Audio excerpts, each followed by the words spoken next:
Wait till you see this. Trust me, it's worth the watch. Hello, everybody. Let's talk. Let's give you all a few minutes to join, see what's up. Hello, everyone. Just giving it a second for folks to join. Let's talk about what's going on. We are going to discuss what is happening right now, what we can do about it, what our marching orders are, and what Democrats can be doing, what we are doing that also isn't being communicated to the public as much. So let's fix some of this. But hello, everybody. All right. 20K on, let's talking about it. All right. So first things first. One of the things that I want you all to understand is that if you are watching the news right now and you are feeling overwhelmed by all of the constant headlines and developments and what is happening and federal government changes over here and ICE raids over here and plane crashes over there, and you are feeling so overwhelmed. First of all, know that you are not alone. And second of all, know that that is exactly what this administration is trying to get you to feel. They are trying to get people to feel, and someone said Musk, yeah, you got Elon Musk raiding the federal government and the Treasury. There's all this stuff going on, and it is so easy and it's natural when you see all of this stuff falling apart to get paralyzed because all of it is so overwhelming and you don't know what to do about it, but it's also very pressing information, and so you know it's going to affect your life or the life of people that you know, but what do you do about it? What is Congress doing about it? What's our leadership doing about it? The first order of business is to self-regulate. What authoritarian regimes try to do is that they often try to, what is known as flood the zone, do so much at once, or try to do so much at once that it gets carried in the news that you feel overwhelmed and paralyzed. And it's important for you to understand that the paralysis and shock that you feel right now is the point. They are trying to induce a state of passivity among the general public. So it is of personal importance for you, and it is also of political importance to take a breath. That does not mean tune out. That does not mean get apathetic. It does not mean, to just that you just have to forget or whatever. It just means take a breath, because we are about to lock in and focus. And I already know you, I already hear you all. How do I focus? What do I do? Just take the breath first, okay? Take the breath first. Now, let's talk about all the different things that are going on. And again, a little bit of a preview of how do you say? A little bit of a preview of what the answer is that we are going to have to divide and conquer, okay? So no, you as one human being are not going to be able to appoint a new FAA administrator that Elon Musk forced out. You and you as an individual are not going to be able to tackle the FAA crisis, tackle the OPM crisis, tackle like all of these things at once. Go, ICE, immigration, criminal, all of this stuff, and that's okay.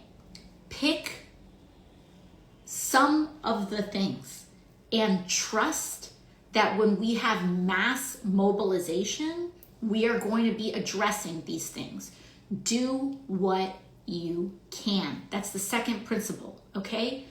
Do what you can.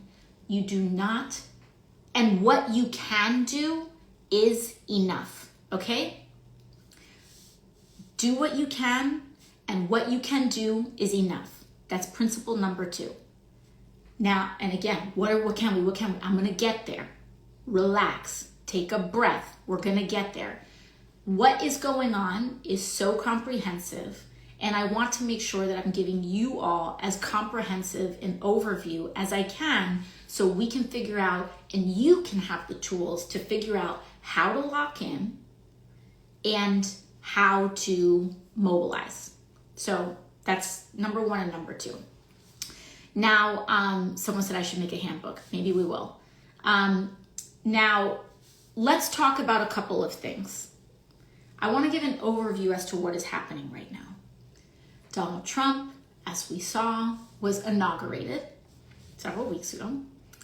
And who you saw behind him mattered.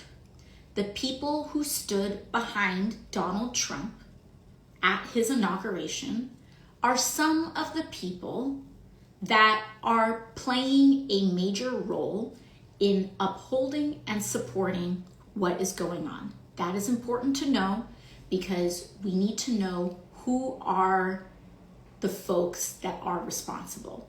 And as we all saw, when Donald Trump was sworn in, he had several billionaires standing behind him. He had, of course, Elon Musk. He had Jeff Bezos. He had Mark Zuckerberg. You also had the CEOs of major corporations like TikTok and Apple, etc. These are people who are taking part in their own way, the same way that I'm telling you all to kind of divide and conquer. They are also dividing and conquer. They're acting very strategically, and they are each playing their own role, right? So the way that they're playing their own role, we can each be playing our own role, all right? Now, everyone's like, all this stuff. I'm gonna tell you all right now, if you cannot lock in for this comprehensive conversation, there's no like BuzzFeed, TikTok, 5 tips to dismantling fascism. We gotta lock in, okay? This is a lock-in conversation. So maybe people will be making TikTok compilations after this, feel free, etc. But I have a lot here that I need to download to you all right? So a lot of you are asking about Elon. What do we do? What is, and that is the right question to be asking, because what Donald Trump has done is that he has completely given up his power and handed a lot of it over to Elon Musk. Elon Musk has appointed some teenagers and some people in their early 20s into essentially trying to raid federal government systems, including sensitive and classified information at the U.S. Department of Treasury. They are doing this. I want to tell you their story. Their stories that they're doing this to, and they're just like wholesale, as we saw, freezing federal programs. And the Trump administration tried doing this through an executive order, freezing federal programs, freezing federal financing. That's why they went for the U.S. Department of Treasury. They're going for the money first. They are taking data. We are also hearing preliminary reports that they are potentially stealing that data and downloading it for private use, which of course is alarming, okay? This moment is scary, but we need to go in eyes wide open, all right? The paralysis as a response to fear is understandable, but we have to acknowledge what's happening, and then we're gonna get somewhere, okay? They are taking access to the Treasury Department. They are firing career level federal employees. And I want you to know that there are two broad categories of federal workers. There are political appointees. Those are the people, as you can imagine, who are, when a president changes, when a new president is elected, whether they're a Republican or a Democrat, they can appoint a whole slew of federal workers. Those are known as political appointees. Then there are career professionals. These are people who are not political.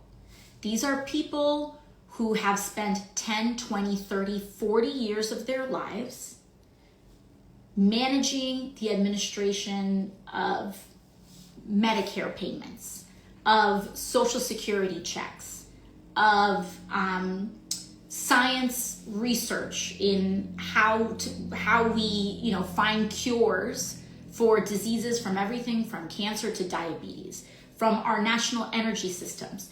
Our air traffic controllers are career professionals.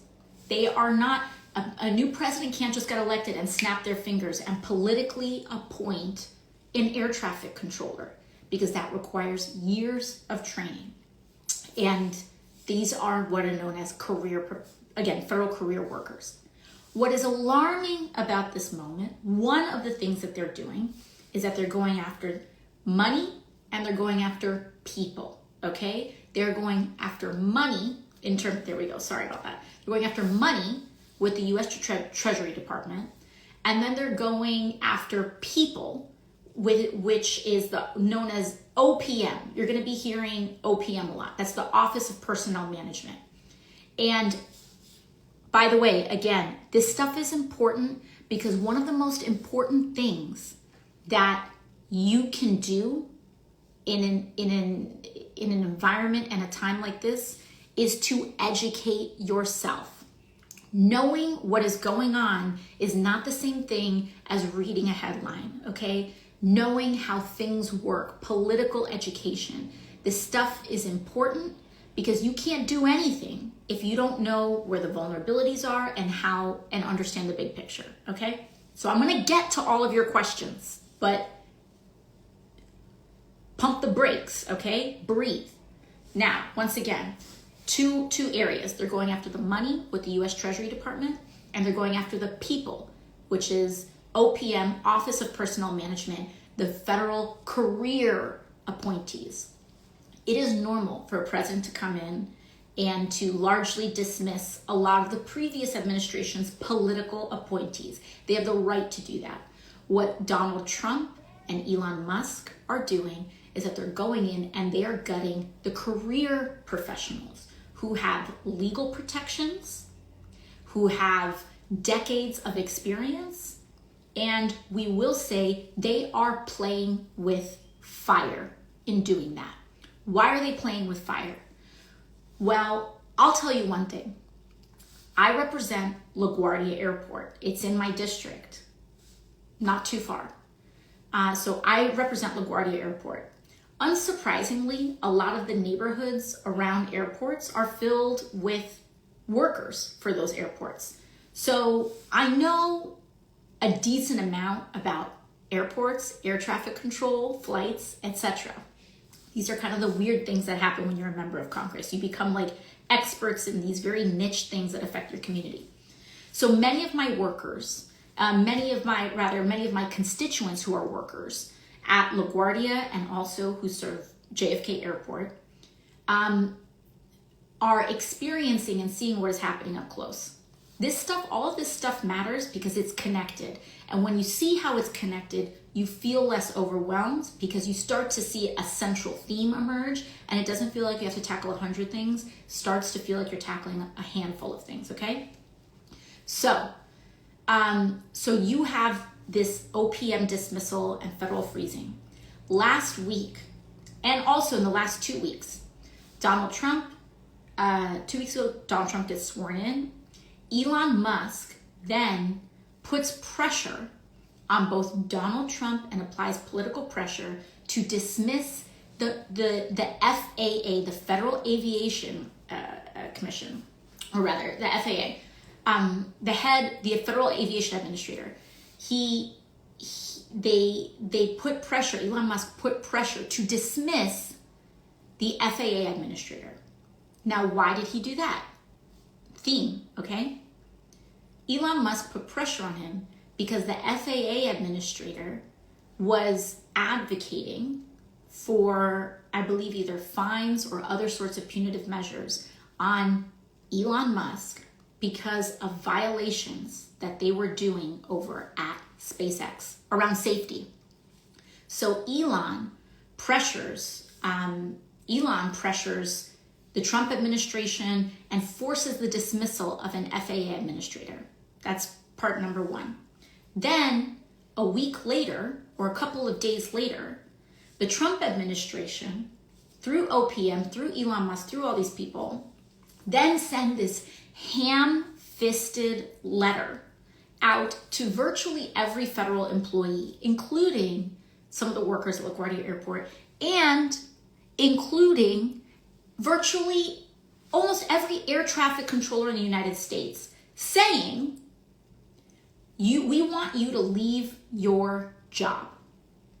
And we are going to offer you a quote-unquote buyout, which is not a buyout, mind you, and whose legality is highly questionable, and their ability to even uphold to their promise is, virtually none at all, saying, we want to push out every federal worker, including air traffic controllers. And what happens? What do we see? In an environment where air traffic controllers are already extremely strained, we do not have enough air traffic controllers in the United States. This has been a long rolling crisis in this country. And the reason we don't have air traffic controllers is because Republicans have cut budgets for training, for investment, for the federal pipeline and procuring air traffic control. That job, as we know, is not a joke. You can make one mistake and hundreds of people can be dead. But it has been taken seriously enough that we have not had a significant airline crash in this way in, I believe, since 2009. Anyways, all of this is to say is that they then push all these air traffic controllers and give them all a letter saying it's time for you to go. And also, what happens? Now we have an initial plane crash that has occurred. When we mess with federal government systems, lives are at stake. And this rhetoric that Elon Musk and MAGA and whatever have made in ginning up all of this conspiratorial mentality in order to get people to think that none of this matters and it can all be gutted is designed for exactly this kind of outcome. At the end of the day, the United States federal government is responsible for some of the most sensitive, broad-based, and important infrastructure, not just in the country, but in the world, okay? So this is what they are doing. Why are they doing it? Why are they doing it? You have not just OPM, but then you have, for example, Elon Musk talking about USAID, and he's like, we're going to dismantle USAID. He then also posts today, and this gives you a hint, he then also posts today about a very specific federal program at the Treasury, which is known as Direct File. Direct File, if you go on my rep page, if you go out to, this is my personal account, but if you go to my Rep AOC account, one of the pinned posts actually is about Direct File, because we spent years standing up to the lobbyists at TurboTax and H&R Block who take your money every year for you to file your own damn taxes with the federal government. And we wanted you to be able to do that for free. You can do it and have the option of doing it for free. Now, what does that have to do with this present moment? Well, I find it very interesting that it's tax season. January 1st just happened. A lot of people just got their tax return forms. And between now and April is the time where these multi-billion-dollar corporations, or the corporations that own them, or multi-million-dollar corporations, depending on who you are about to make a bunch, or could stand to lose a bunch of money, because the public finally won a free option that rolled out last year and also rolled out a year and a half ago. Now, all of a sudden, very interestingly, Elon Musk posts that he's quote unquote deleting the direct file program. They are not doing this because they care about you, obviously. They are not doing this because they care about this country. And they certainly are not doing this because they care about Republican voters. I will tell you that much right now. Because if they cared about everyday people and everyday working people, the first targets for their little raid, which is illegal, we'll get to that in a second, would not be the most essential services that can actually give people a break. They would not be going after Medicaid. They would not be going after your direct file. They would not be taking that and deleting that option, the free option for you, right before April 1st, right in the time before April 1st when you're supposed to be filing your taxes. Elon Musk is a billionaire raiding the US federal government for personal profit and for the profit of his friends. And so every single person that you saw standing behind Donald Trump at his inauguration is part of this. They may not be publicly vocal about it, but they sent a very strong message with their presence, okay? So don't let any of them act like, oh, I didn't know. Yes, they knew. Apple are in there. Apparently there's preliminary reporting that they might be rolling out Starlink, which is Elon Musk's firm, into iOS systems. You have Jeff Bezos, who runs the Washington Post, who refused and blocked, overrode their editorial board. They are controlling media, they are controlling digital communications, and they're doing all of this to prop up Trump so that they can personally profit, okay? That, at the core, is what is happening. Now, we see what's going on. What are we gonna do about it? All right, okay? And also, one more important thing. This is the most important thing. I want you all, one of the important lenses that I want you all to interpret all of this happening through is through a very important deadline that is happening in the federal government. And once you understand this, you will understand, and all of this chaos is going to start making sense, okay? Something very big is happening this year. And it's part of the structure around which all of this chaos is occurring. Because why is Elon Musk raiding the Treasury? Why are they suspending federal funding? Like, this goes beyond being a Democrat or a Republican. This is anarchy. This is just taking all this stuff over. So why at the core are we doing this? In addition to just sheer hatred, because as we see, Elon Musk, maybe you can take the boy out of apartheid, but you can't take apartheid out of the boy, apparently. He's out here doing Nazi salutes, so whatever. But in addition to a white supremacist, like whatever it is that they want to do, let's talk about, you always comes down to follow the money. There is a very important deadline that is happening this year. In 2017, Donald Trump and the Republican Party forced through one of the largest tax giveaways to the rich in modern American history. This was in 2017. We are talking about grotesque levels of tax cuts that they issued at that time. We're talking about CEOs and people being able to them proposing tax cuts on like tax write-offs on yachts and private jets, but most importantly, some of the most broad-based tax cuts for the rich and the 1% in this country that we have ever seen. Ever seen. That happened in 2017. So why is that important to today?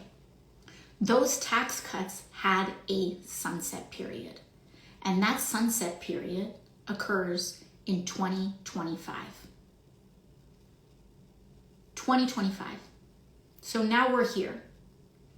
And right now, what is happening is that all of these tax cuts that billionaires and millionaires have been just getting high off the hog on over the last couple of years are now about to run dry if they do not reauthorize them, if they do not extend them, and not only if they do not extend them, but ideally they want to add to them. Massive tax cuts for some of the largest corporations that exist in America and in the world. And so they have a massive thing at stake. So right now, their task is to extend these tax cuts. And what Elon Musk wants is for these tax cuts to not only be extended, but to apply to him in a larger way than ever before so that he can amass even more money than ever before. So what does that mean? The problem with extending, they have a little wrinkle in extending some of these massive structural giveaways to the wealthiest people in this country. And the problem is that they have to pay for it. They have to pay for it. These tax cuts are to the tune, the cost of these tax cuts are to the tune of about $4 trillion. $4 trillion.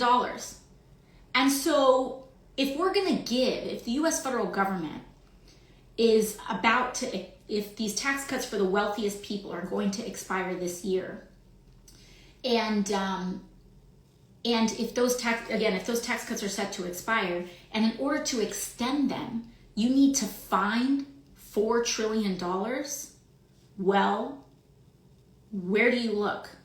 Because historically, in this country, when you need to pay for something, you pay for it with taxes.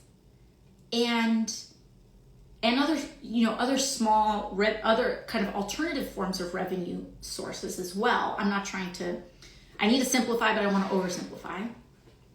And especially when it comes to some of the core most important systems, healthcare, education, etc., we have had a system where we tax progressively.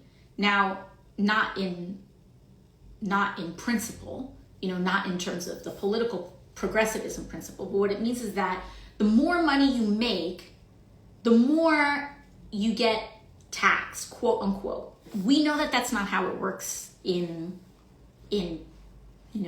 practice, but in theory, that's how it should work, right? A billionaire should pay more in taxes than a secretary.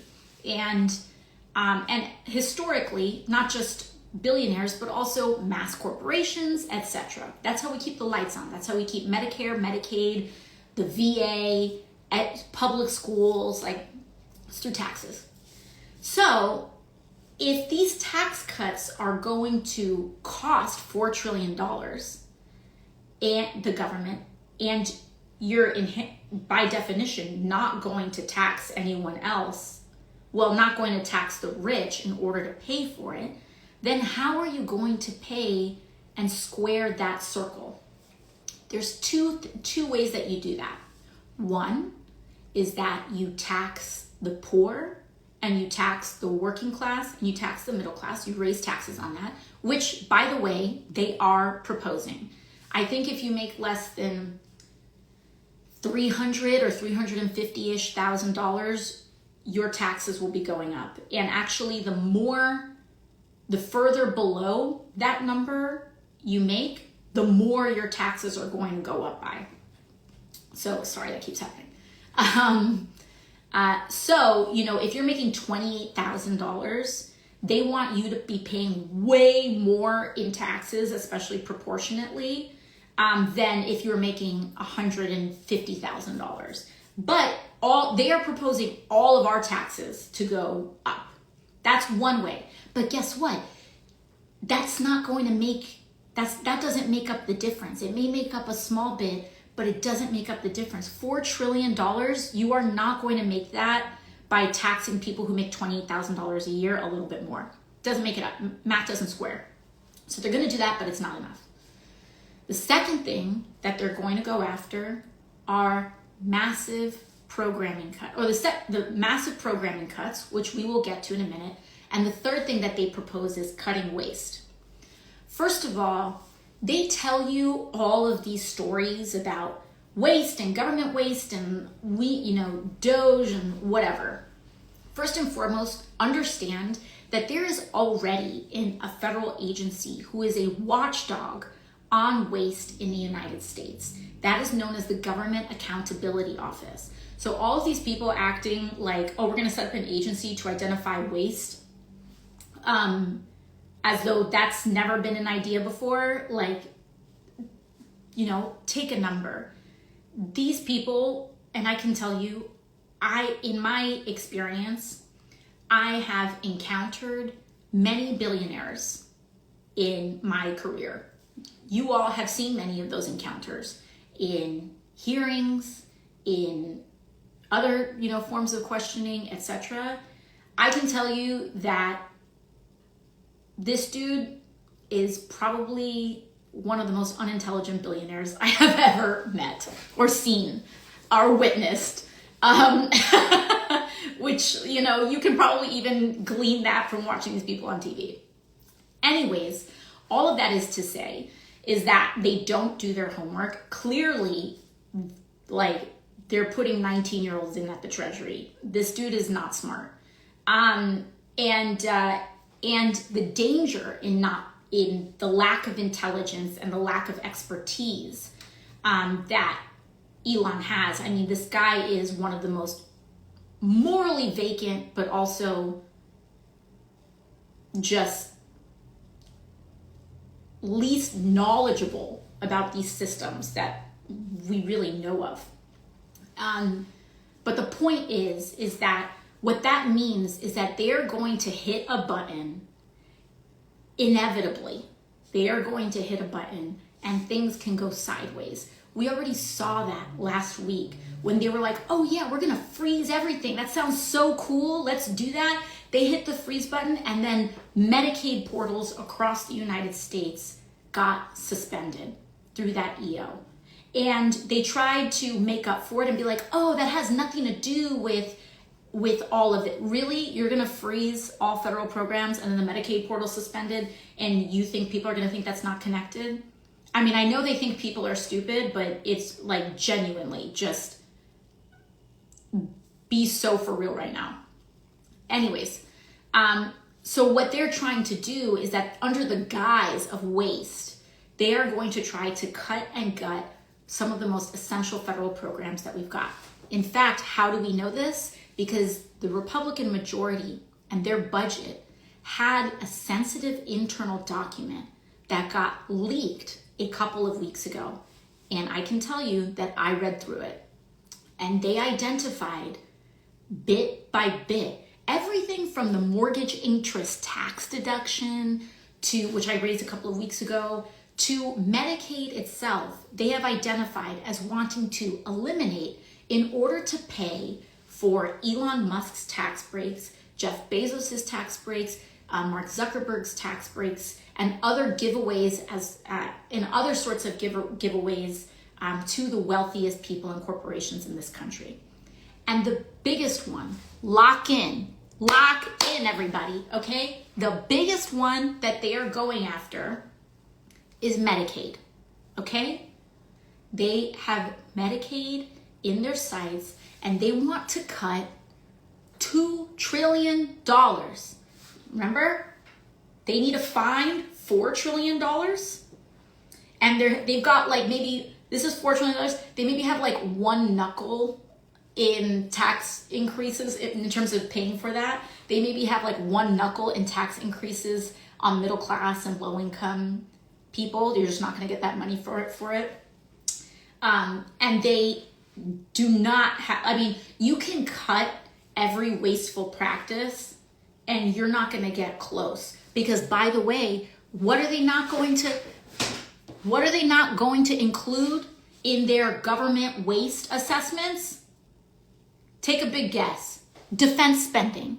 One of the biggest areas of federal expenditure and waste that we see. I sat on the oversight committee, y'all. I have seen defense contractors price gouge and loot the public in such inordinate ways. And you all can tell me, service members who are tuned in right now, you all see it all the time. Like the how a lot of things don't add up because it's defense contractors who are making a killing. And just so you know, when you see these big tech people, many of them are also defense contractors. Elon Musk gets his money from defense.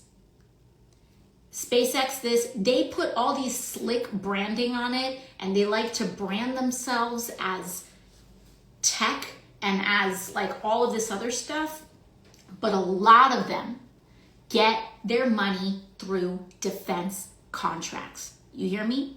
And so when they talk about waste, in one of the areas where there is evidence for some of the largest amount of federal waste, because mind you, the Pentagon has not passed an audit. The Pentagon fails their audit all the time and has yet to pass an audit. But this is where they're getting their bread buttered. So they want you to think that it's the viejita who's getting Medicaid, who's getting her insulin paid for on Medicaid, that is the waste.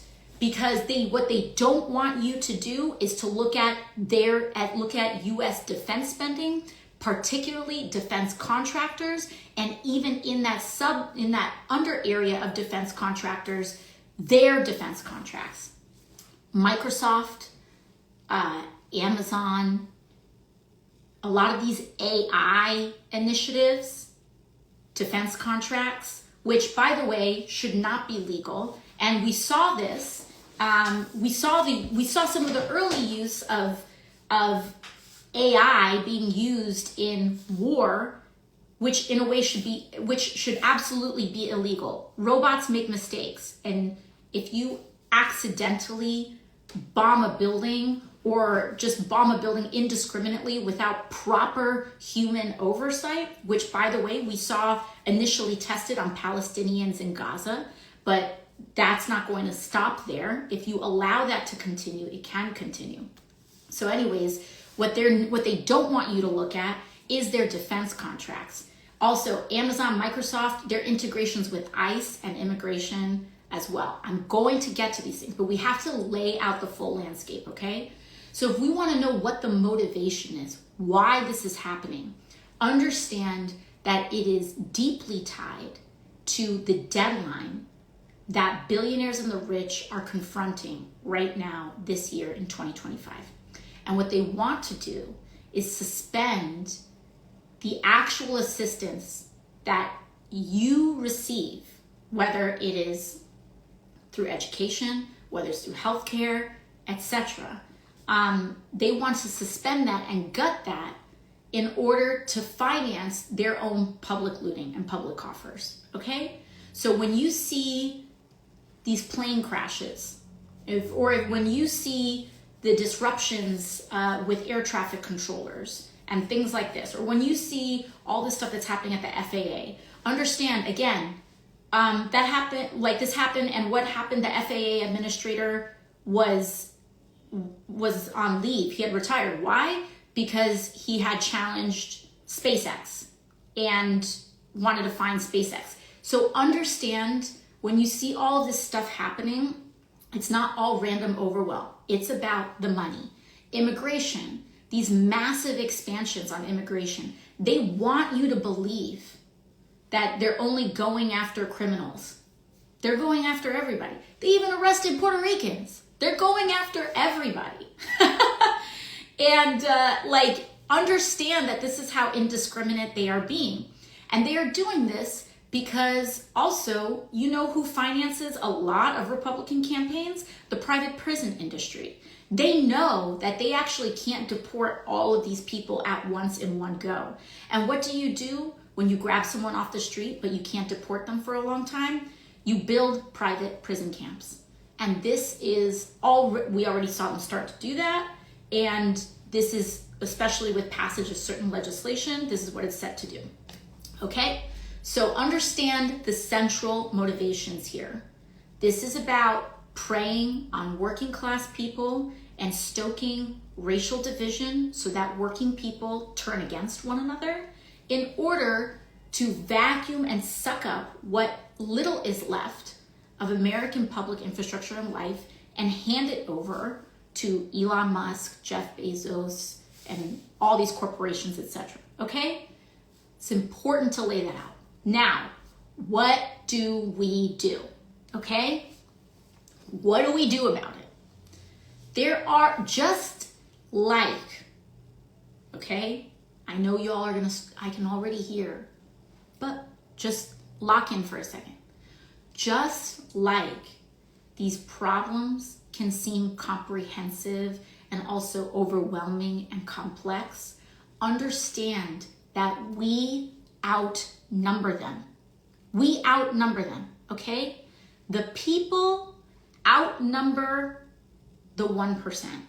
The people, and it's not just about 1% and 99, it's not just about that too. Also, everyday people of all sorts of income brackets also overwhelm the number of the corrupt, okay? Understand our strategic advantages in this moment. We outnumber them. Do not forget that. We outnumber them so dramatically that they have to try to control media and communication channels and apps, etc., because they want to and need to invoke docility, passivity in the masses in order for them to get away with what they're doing. Even before this most recent movie season, I would always make the comparison to The Wizard of Oz. But so it's not just a wicked thing, okay? Understand that authoritarians are kind of like the wizard in The Wizard of Oz. They rely not on their actual power.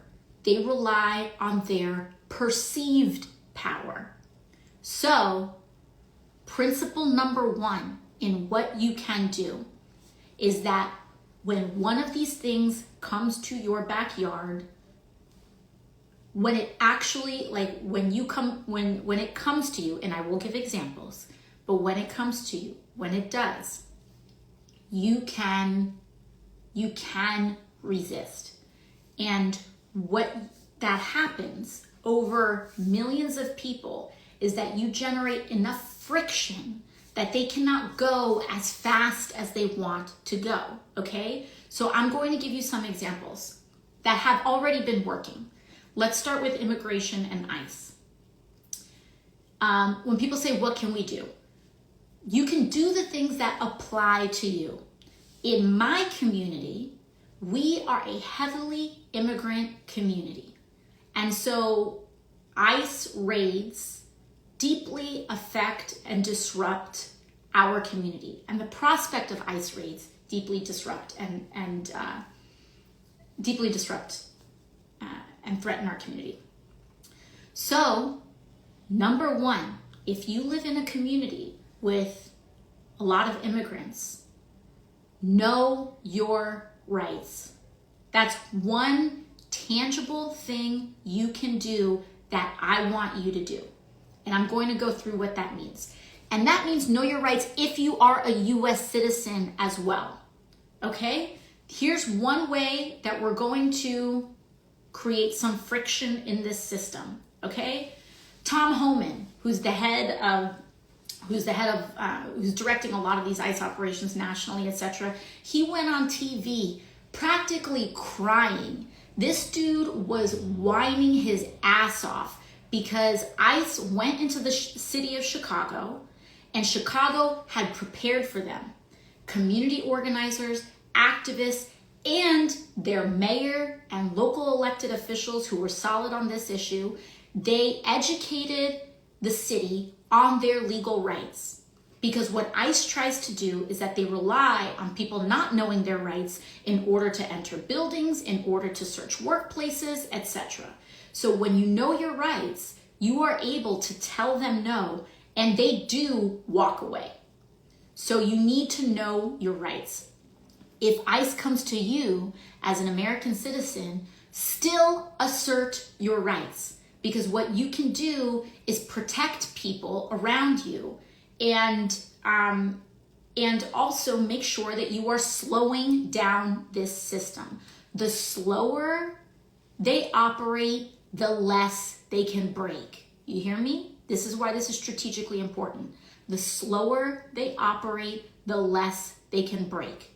And so know your rights. If ICE comes to your workplace, if ICE comes to your door, you do not have to open the door. You ask them for a judicial warrant, not an administrative warrant. ICE very often tries to show you some official looking paper in order to intimidate people and to let them in. Again, remember, they rely on the perception of power. No. You don't just get some paper and let them in. You look for a judicial warrant. You look for a judge's signature on that piece of paper. If there is not a judge's signature on that piece of paper, you do not have to open the door. Number 2, you can ask them to leave. If they do not procure a warrant, you can ask them to leave. You can stay silent. If they have detained you, you can say, I would like to remain silent. You invoke your right.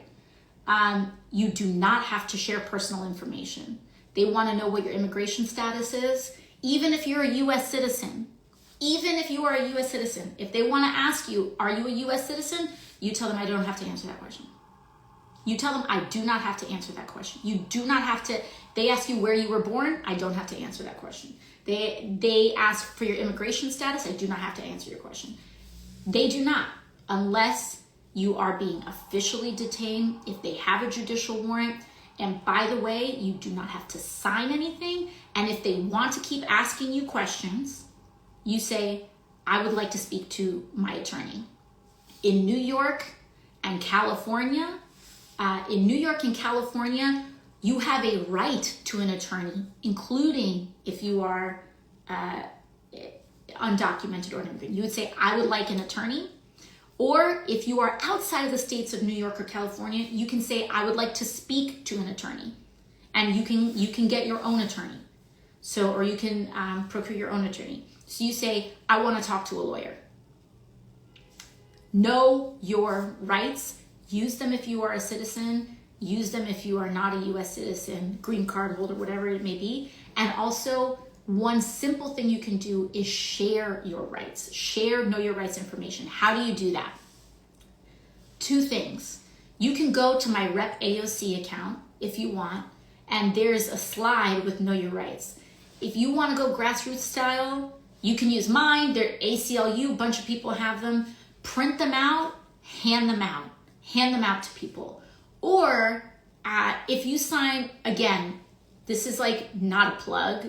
You can Google this in lots of places, but one thing that we're presently working on is that if you're on my newsletter or if you sign on to my newsletter, we are working on printable PDFs that we're going to soon email out to our whole newsletter list so that you can print it out. You can tape it up in storefronts. You can drop palm cards in small businesses. If you are local to New York City, we are going to be having kind of volunteer events where we're going to go bodega by bodega, drop in palm cards so that people can know their rights. And the slower they go, the less they can break. Okay? That's one example. Number 2, in some of these federal purges with what they're trying to do. They want to send you a little letter saying, oh, we're going to offer you a buyout. Don't take it. Don't take it. Don't take the buyout. You have about 3 days, like all those federal workers that got that got those notices. And of course, you know, these decisions are personal. The decisions are ultimately up to you. But my opinion is that this is a bunch of BS. And what they want everyone to do is to comply in advance. Do not comply in advance. Make them make you. Make them make you. And make them, if they're committing crimes, make them make you. Because we are going to win. I want you to understand right now, we're going to go through an ugly, ugly period. But move in the faith that we are going to win. Okay? It is, nobody knows what is going to happen between now and then, but winning and prevailing is a decision. It is a choice. It's not, oh, what's going to happen? I don't know what's going to happen. It's, what am I going to dedicate myself to? And so it can be actions small, it can be actions large. I'm giving you a small action, a tiny action. If you are exhausted and you don't have any energy at all, the one thing I want you to do is to look up your rights, for you to know your rights in case ICE shows up to your workplace. Just Google it, understand it, practice it, go on RepAOC. If you have no energy at all, just do that. Just Google your rights. If you've got some energy, if you're itching to mobilize and you're in a community like mine, pick up some palm cards or print out some stuff on your own and take it to a local bodega and say, hey, can I post this up? Okay? That's level 2, right? There are actions you could take at every level. If you want to do even more, there are community organizations that you can engage in. We need to be little grains of sand in the large gears of this machine. And so please do not fall for the illusion or the lie that any action is too small. There is no action too small. In fact, because there are so many of us, when millions of people do tiny things, we can disrupt these systems, okay? So those are 2 key things. Now, let's level up. Let's zoom out a little bit in terms of what else we can do. Well, Donald Trump did something very interesting. In case, in order for us to understand the political landscape, Republicans didn't just win the White House, as we know. Republicans also won majorities in the Senate and majorities in the House. And what is happening right now is that Republicans are rolling over. People are saying, where's Congress? Where's Congress? Congress, I'll get to Democrats in another section here. But Congress itself, the reason Congress as an institution is not doing anything is because Republicans hold the keys to both the House and the Senate. So if the House is going to do something, you need the Republican speaker to make the choice to do it. The Senate, if the Senate is going to do something, the Senate has a Republican majority that holds the keys to that as well. So there are 2 strategies that we have in terms of the Senate and in terms of the House. I'm going to start with the House. The House has 435 members, but the Republicans won the majority, but that majority is very, very slim right now. I think it's about 4. I believe it's a majority of about 4. Even with 4 Republicans making the difference between a Democratic House and a Republican majority House, Donald Trump still decided to appoint several of them to his administration, which has dramatically reduced temporarily the Republican majority, the voting majority in the House. Those people that he appointed are tried to appoint Matt Gaetz, but Matt Gaetz resigned when he was named, when Donald Trump was going to appoint him, and then the Senate blocked it. But still, there's a vacancy in Matt Gaetz' seat. There's a vacancy in Representative Waltz's seat. And there's a vacancy here in New York with Elise Stefanik's seat. 2 of those seats, Waltz and Gaetz, are in the state of Florida. And they are strolling their way to a special election. Now, that special election, I believe, is happening on April 1st in the state of Florida. We need to have a show of elevated numbers. We should have a show of elevated numbers in those 2 special elections. Now, people are going to say, oh, she's sending you on a wild goose chase. These are strongly Republican districts, but Washington and decision makers often look at the margins of these results to try to glean how people are feeling in this time. And first and foremost, the level of breakneck speed and not just speed, the level of just breaking that this administration and that Elon Musk is doing right now does have the power to transcend party. It does have the power to transcend party. And if a historically 30 plus Republican seat, if a seat that normally goes to Republicans by 20 points or 30 points, then goes to Republican, even if they still win, but if it goes down to 10 points, they know that they are in deep trouble. And why does that matter? Because a lot of these people only respond to one thing, which is whether they can hold on to power or not. And one of the reasons we're in this situation is because a lot of Republicans were more afraid of a primary election, losing a primary election, than they were in actually advocating for their people. And if you want evidence for that, just know that these Medicaid cuts that they're going for are actually going to affect rural Americans some of the most. Some of the places that vote the reddest stand to be hurt the most by what Republicans are trying to do. And so understand, we're talking about rural hospital closures, we're talking about all sorts of infrastructure, any of the basic services that a lot of rural communities who are already underserved, all these communities that are already underserved. So I'm not saying that getting in the game with these is going 100% to change the outcome. But it may, because we are in an unprecedented time. An unprecedented time can mean, of course, many bad things happen, but it can also mean that unpredictable things can happen, and unpredictable things can often go our way.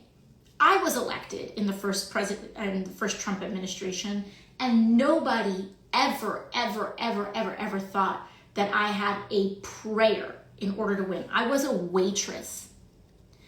I was challenging the head of a political machine who was supposed to be the next Speaker of the House. They spent $3 million against me while I was wiping down tables. And we won.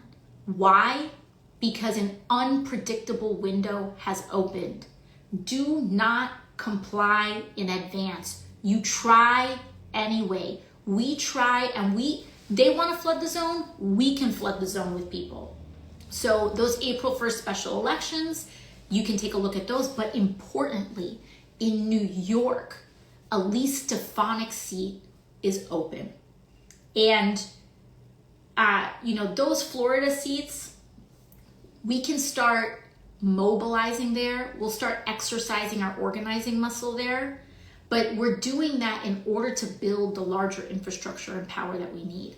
Elise Stefanik's seat is going to be open, and there's going to be more time. That special election is not happening on April 1st.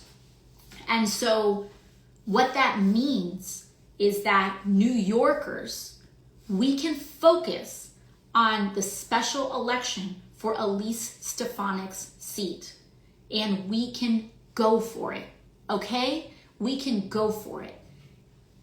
we need to try. I'm talking about this time is crazy. We need to jiggle every damn door handle in this place to see what opens up. I don't want to hear, oh, we can't do that. Oh, that's impossible. That's called consenting in advance. So when your mind says it's all over, like we might as well, no. You are consenting in advance. Do not consent in advance. Do not be discouraged in temporary defeats. We keep going anyway. Do it anyway. When we are relentless, they will fatigue. They will fatigue. They can only hold this up for so long. Draw them out. Draw them out. Okay? So we can mobilize electorally. We can mobilize in community organizing, whatever your calling is. Some people don't like electoral organizing. Then I want you to be running a Know Your Rights training. Or I want you to be sending out palm cards. Or I want you to be Googling your own rights, depending on your energy level. But electorally, we need to go get them, okay? These special elections are opportunities. And I'm not just talking about federally. It is time for us to kick up state legislatures, okay? Iowa just had a special election. That district was supposed to be Republican plus 20 something, and they lost it. They lost it. This was supposed to be a community. It went 20 or 30, it went double digits to Trump. They lost the special. Do not say things are impossible in this time, okay? We jiggle in this house, we jiggle every door handle to find an opportunity. You gotta try 100 times sometimes to make one work. It's worth it. It's worth it, all right? So that's one. Now, what are Democrats doing? So those are some things on what you can do. Now let's talk about what are Democrats doing. Democrats. As many of you know, my relationship with the Democratic Party is, let's call it an interesting one, right? I came in, for people who may not know, I came into office not just by beating a Republican. I came into office by taking on the Democratic establishment and taking on a very entrenched political machine in New York City, and defeated a lot of that in order to get elected to office. And so I say this because I am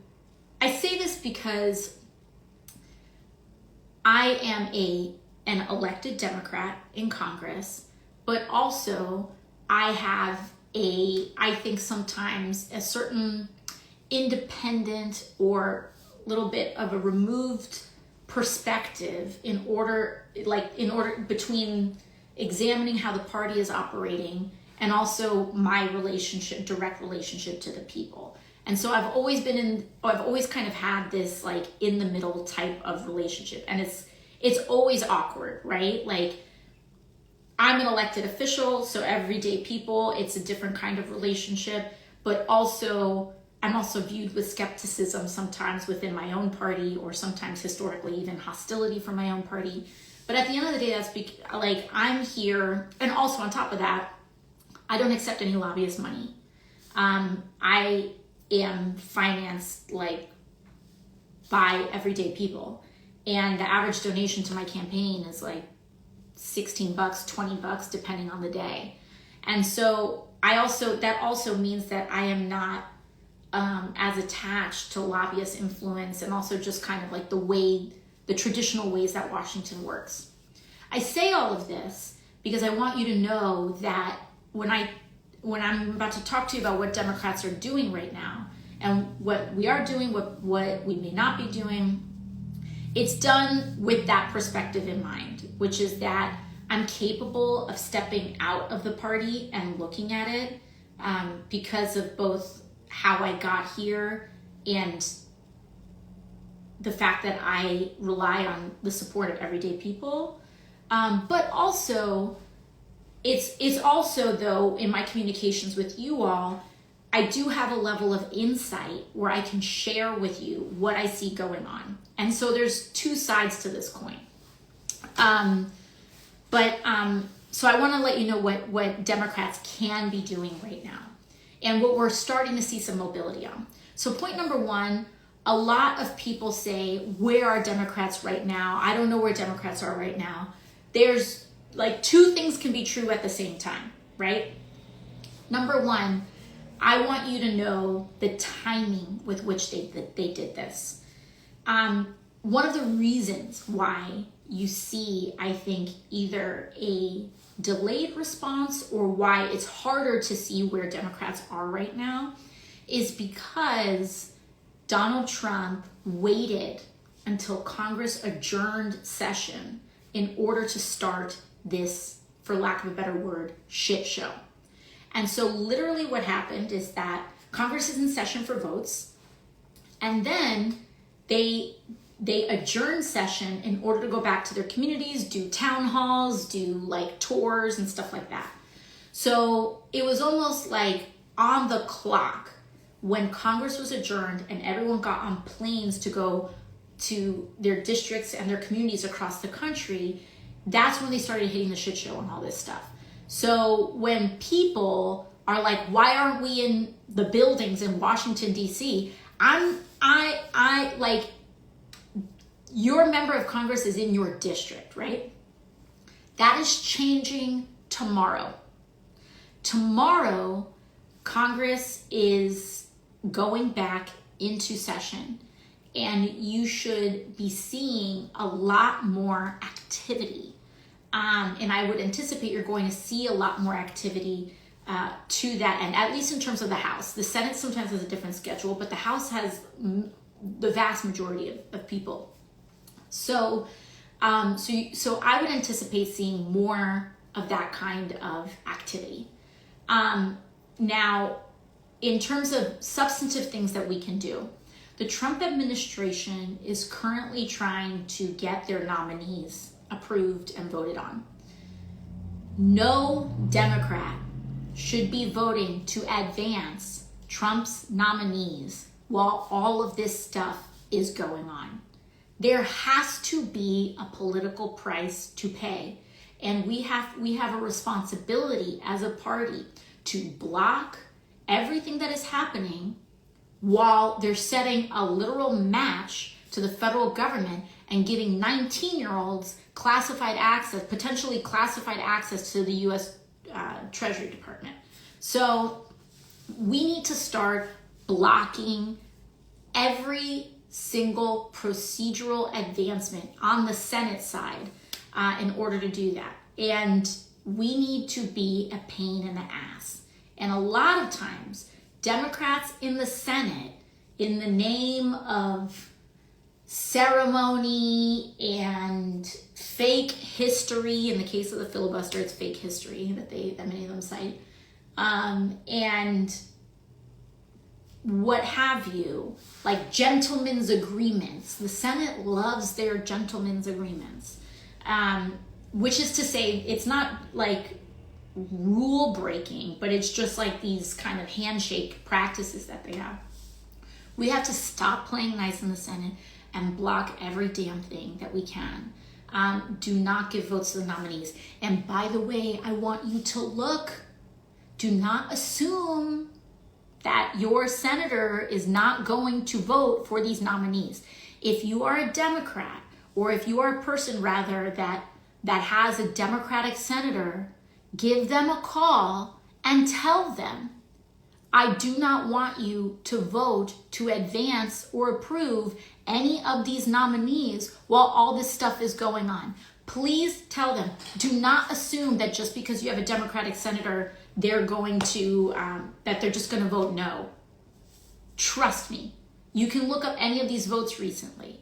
Even at the Defense Department, the nominee Hesketh, you should even see some of this questioning from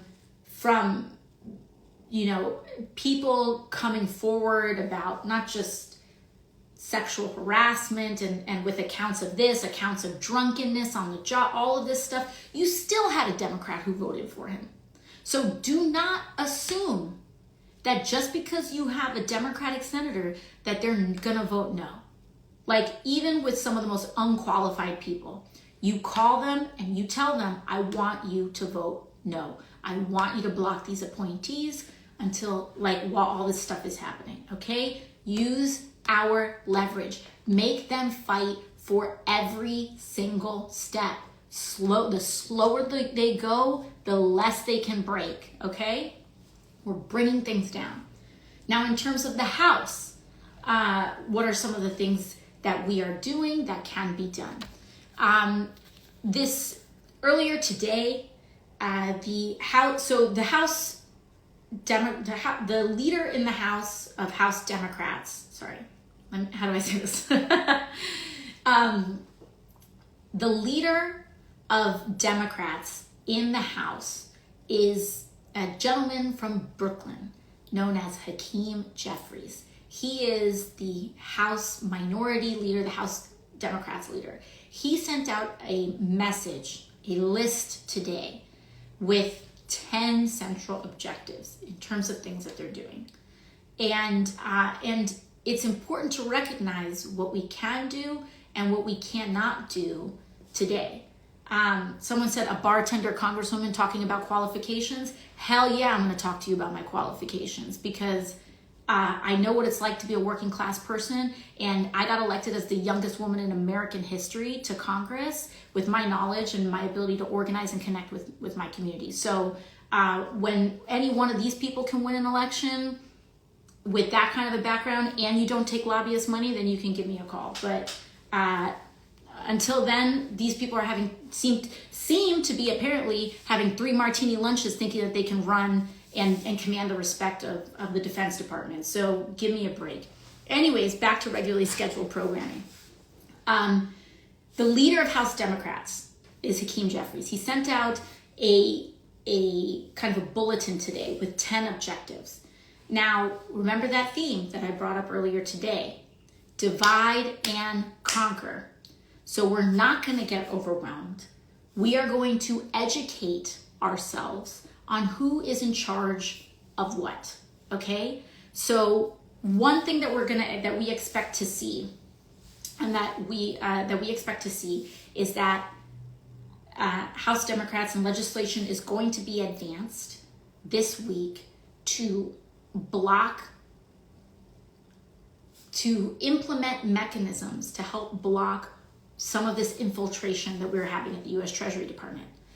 Also today, as a preview, there were some Democrats that are the heads, the Democratic chair, or not chairs, but what is known as the number 2 ranking members. So just so you know, in the House, the reason why who has majority control of the House matters is because the party with majority control also controls all the committees.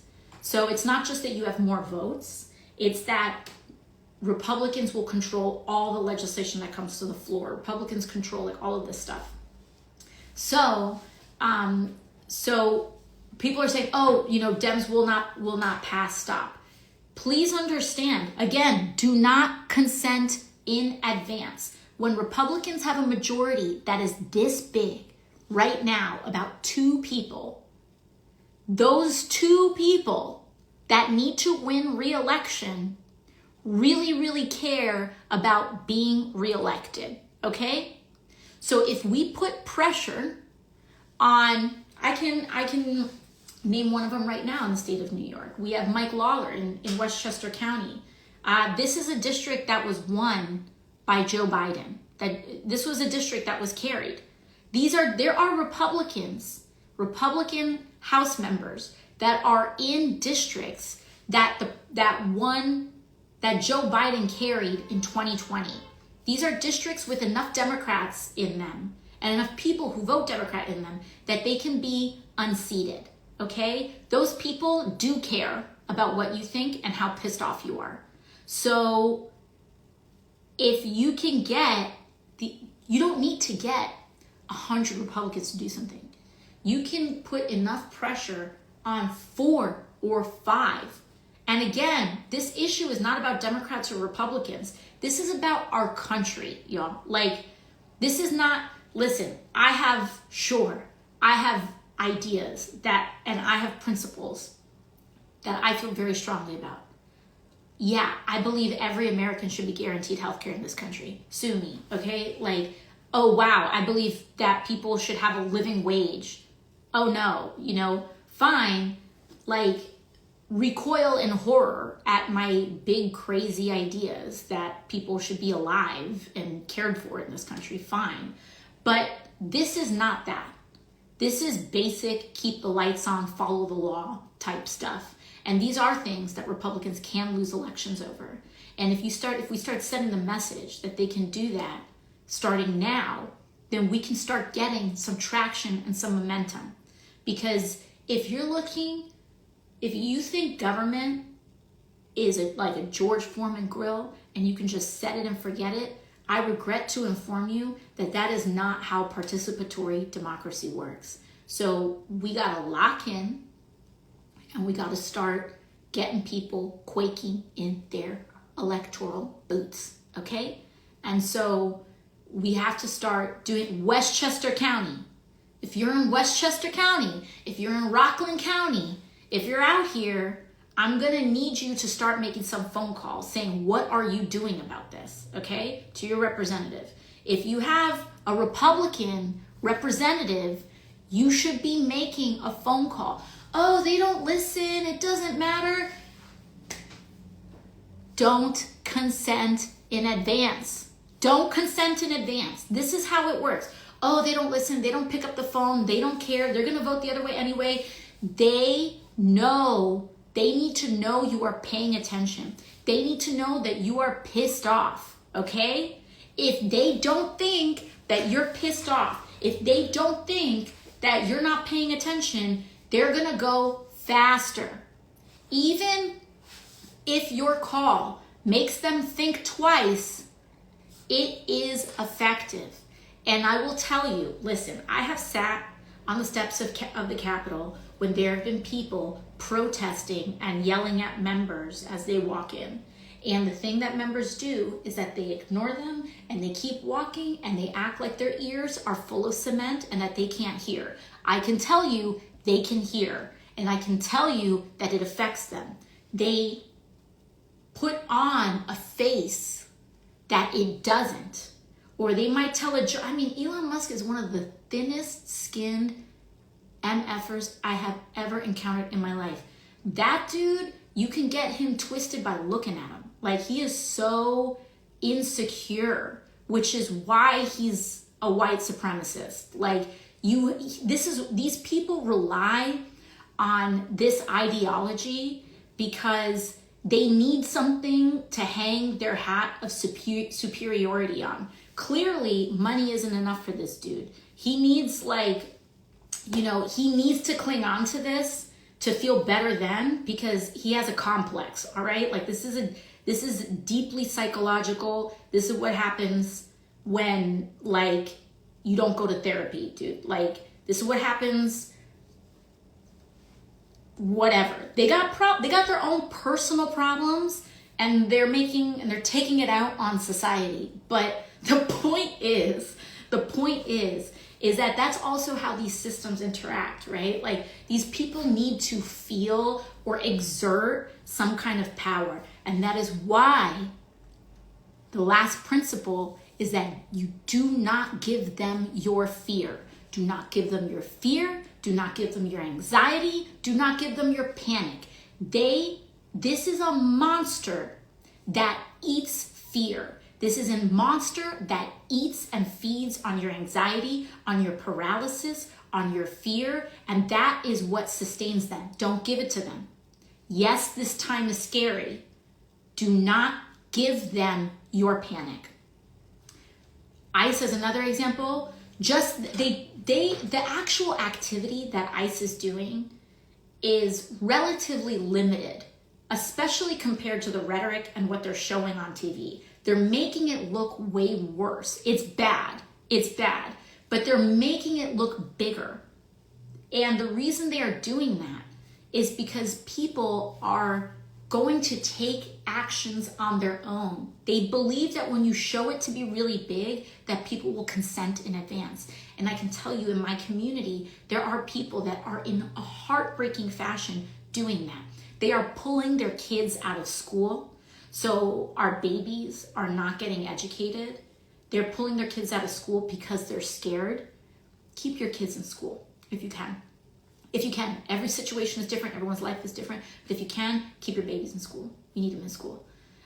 There are people that are already planning to pre-separate their family and leave their children with other guardians here in the United States, and the parents are choosing to leave on their own volition, because in the US, the law is such that they would have to wait 10 years in another country. And so they're saying, well, if I'm going to get deported, in order to avoid that, I'm going to leave on my own. I'm going to leave my baby here. And then when my baby turns 18, then we can try to reunite legally. And these are heartbreaking decisions that are happening. Absolutely heartbreaking decisions. But they are, these are heavy, serious decisions that are happening in response to this image and this fear that they're trying to project out here. So all that is to say, do not give them your fear.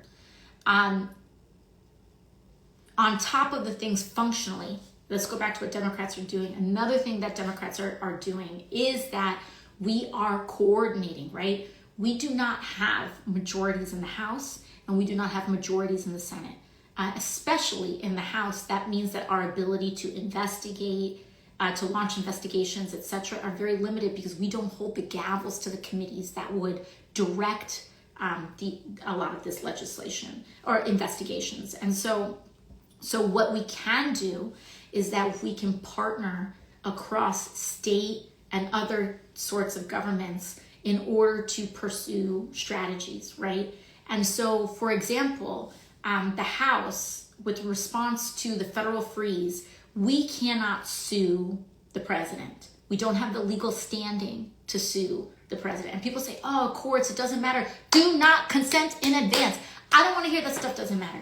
This is what the headlines are trying to get you to do, right? Guess what? He signed an executive order saying, I'm ending birthright citizenship. Did birthright citizenship end in this country? No, it didn't. It got torn down in a matter of seconds. Not seconds, but you know what I mean. Legislatively, in a legislative context, it got knocked down. He did it for the headline. He did it for just the buzz, okay? The courts still do matter. They file injunctions. It can stop things. So the point for some of this stuff is to get you to think that something is happening when it's not. When it's not. So that executive order went nowhere. There are 20 different lawsuits in response to these executive orders that Trump announced that are working their way, and they're heading to court. And if you run an organization and you got a letter from the federal government saying you need to do this, that, and the other to comply with those executive orders, keep an eye on those lawsuits and make sure that these things can happen, and make sure that, again, to slow down is to stop their damage.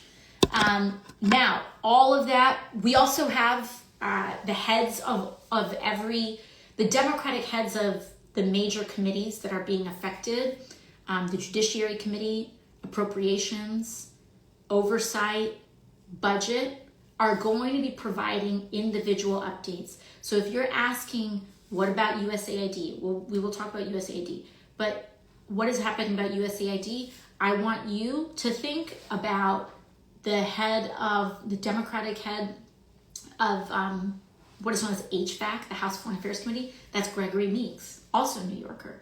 As well as not just him, but just look up the Democrats who are on the House Foreign Affairs Committee. And if you look at those folks, they will tell you what we are doing on each individual issue. Judiciary, appropriations, and budget when it comes to the money stuff. There is stuff that's going on, okay? So we have 20 different lawsuits in court. Many of those people went to these buildings today. They went to those buildings today. People are saying, I want Democrats to show up at buildings. Democrats showed up at buildings today. You can look it up. Gregory Meeks, Jamie Raskin, Ilhan Omar, they were there. Okay? And when House comes back into session tomorrow, I would anticipate you seeing a lot more physical kind of activity going on as well. So one of the important things to do is that I want you to get familiar with who's on the committees in Congress. And I want you to familiarize yourself. Like, level 1 is like, call your congressman. Level 2 is know what committee your congressman's on. Or congresswoman, sorry, member of Congress. Or any person, any gender. Y'all know what I mean. You're a member of Congress. And once we start being able to map these things out, again, having knowledge of these things is incredibly important in navigating and making the decisions we need on how to expend our energy. So we are starting there. But I know that this was a lot. I know I dumped a lot for you. And again, your assignments are to call your senator. I know, if you have a Democratic senator, call your Democratic senator. Call your senator, period. But there is no person that should say, oh, my senator is so-and-so, they don't need my call. Call your senator and tell them you don't want them approving Trump's cabinet picks while all this chaos is going on. Pump the brakes. Number 2, if you don't want to call your senator, I want you to look up, print out some Know Your Rights cards, and I want me and my team, we were out there, and my team was out there on Roosevelt Avenue, and we were taping Know Your Rights cards to food carts, to businesses. We're putting them in bodegas. Do that. Tape it up. If you don't even want to do that, if you're too tired, just look up your own rights. Go on my Instagram page or go sign up for my newsletter in here, because we're going to be sending out printable PDFs for everybody shortly, and you can keep an eye out for that. And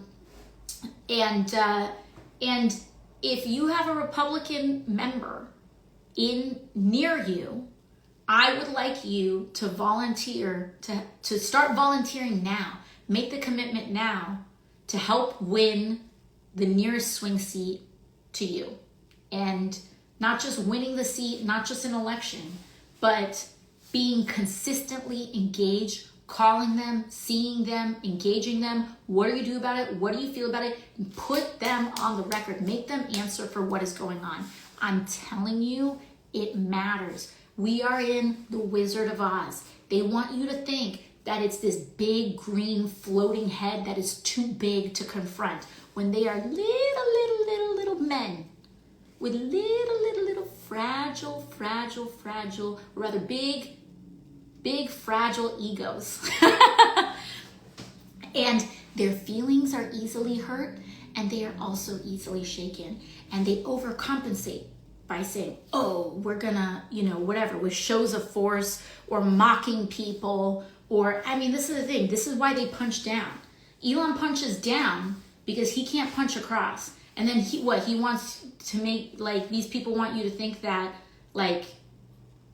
that the lady selling churros on the corner is part of a mass conspiracy. No, dude.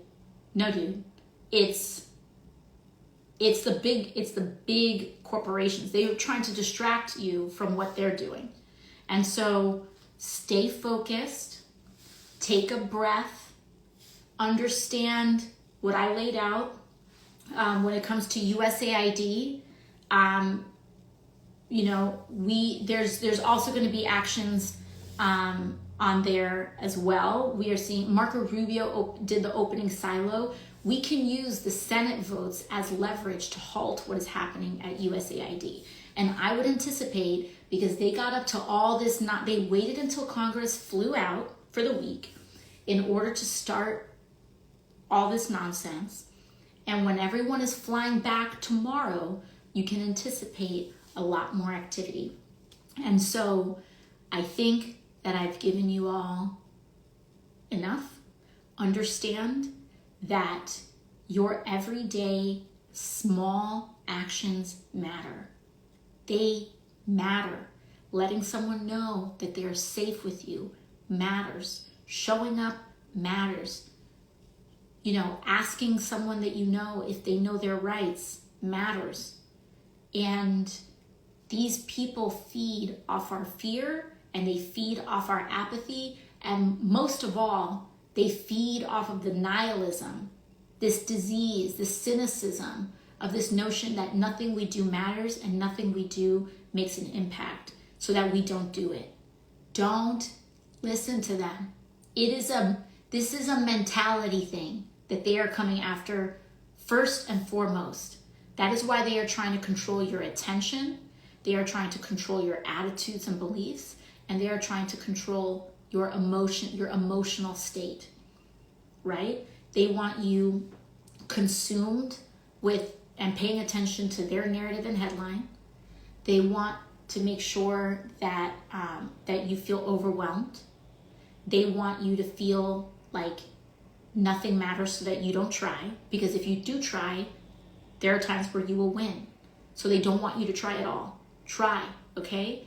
And again, they want you in a state, they want to control your emotions because they want you in a state of paralysis. They want you in a state of not doing anything so that they can just drive on flat road. Because again, these people are little, they are weak. They are also taking the helm of very powerful things. Two things are possible at once, right? But understand that as human beings, we outnumber them. Do not give up the strategic advantage of our numbers, okay? The small acts matter. They matter. And do what you can. Do what you can, and do not submit to the belief. And do what you can, and know that what you can do is enough, okay? I've shared a bunch on this live. I've given you some perspective. I'm sure there's so much going on that there are things that I may not have addressed. For that, I apologize. We will come back to it. I will be back. We will be chatting a lot over the next couple of years, okay? So there you have it. Love y'all. Mwah, mwah, mwah. And that's a wrap. Let me know what you think in the comments below.